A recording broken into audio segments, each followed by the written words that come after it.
Good morning, everybody. Welcome back to my channel. Today, what we're doing is we're looking at writing the equations of this radius right here. Now, let's take a look at the information that we actually got. Here, we're dealing with a tangent to the circle. And the equation of the tangent is y equal to half x plus. This is very important because one of the key things that we want to pay attention to is the fact that a radius always meet the tangent to the circle at 90 degrees. What does that mean? The radius and the tangent, they are actually perpendicular to each other. And when lines are perpendicular, one slope is the negative or the opposite reciprocal of the other. In other words then, let us write the slope for the radius. So for the radius, the slope will need to flip this upside down and then change the sign from positive to negative.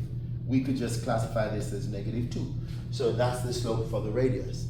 What I do need now is the b value. So I'm going to take this format, which is y equals to mx plus b, and I'm going to take this point at the center, which is actually, this is a x and that's a y value.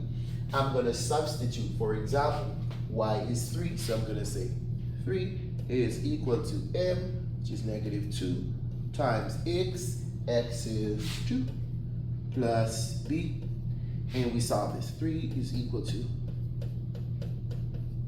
finally, if I add 4 to both sides, then 7 is equal to b. Now remember, if I have the slope and the y-intercept, then finally, the equation for the radius is simply y is equal to -2x plus 7. That's the equation for the radius. See you next time when we'll be looking at another problem. Bye-bye.